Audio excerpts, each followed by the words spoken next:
Amroli Kosad H2 આવાસ ખાતે ગેરકાયદેસર રીતે એમડી ડ્રગ્સનું વેચાણ કરતા એક દંપતીને ઝડપી પાડવામાં આવ્યું છે. આ દંપતીના કબજામાંથી કુલ 12.359 ગ્રામ એમડી ડ્રગ્સ જેની કિંમત ₹1,23,500 છે તેમજ વેચાણના રોકડા 1,07,900 અને અન્ય મુદ્દામાલ મળી કુલ 2,41,400 નો મુદ્દામાલ કબજે કરવામાં આવ્યો છે.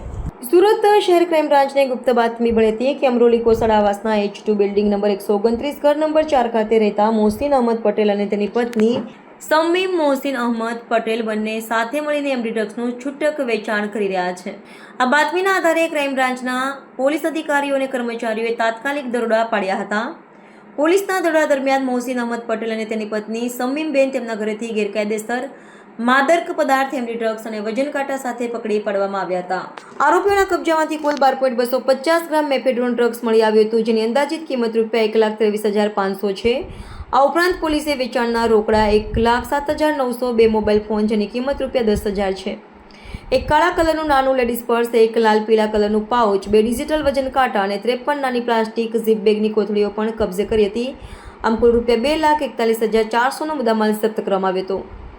પકડાયેલ દંપતીઓની પૂછપરછમાં જાણવા મળ્યું કે તેઓ એમડી ડ્રગ્સનો જથ્થો ટૂંકા ગાળામાં વેચાણ કરવા માટે લાવ્યા હતા. તેઓ 1 ગ્રામ એમડી ડ્રગ્સમાંથી 5 થી 6 નાની પડીકીઓ બનાવતા હતા અને દરેક પડીકી 600માં છૂટકમાં વેચતા હતા. આ વેચાણથી તેઓ મોટા પ્રમાણમાં નફો કમાતા હતા.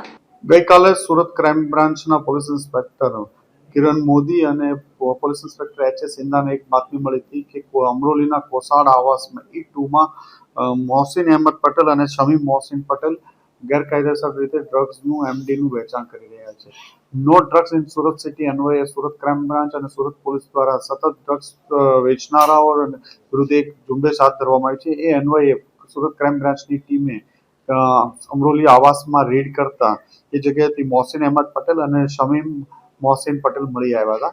આ બંનેના કબજામાંથી 12 ગ્રામ જેટલું 12.5 ગ્રામ જેટલું એમડી ડ્રગ્સ મળી આવ્યું છે અને ફોન અને જે ડ્રગ્સના વેચાણમાંથી મળેલા 1 લાખથી વધુની રકમ કેશ મળી આવી છે અને ટોટલ પોલીસે 2,41,000 જેટલો મુદ્દામાલ મોહસિન અહેમદ પટેલના ઘરેથી કબજે કરવામાં આવ્યો છે.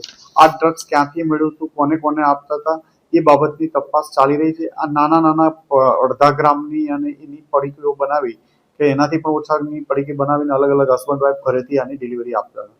છેલ્લા 1 માસથી વધુ સમયથી આ લોકો પોતાના ઘરે વેચી રહ્યા હોવાની બાતમી આધારે ક્રાઇમ બ્રાન્ચની ટીમ દ્વારા ઓપરેશન હાથ ધરવામાં આવ્યું.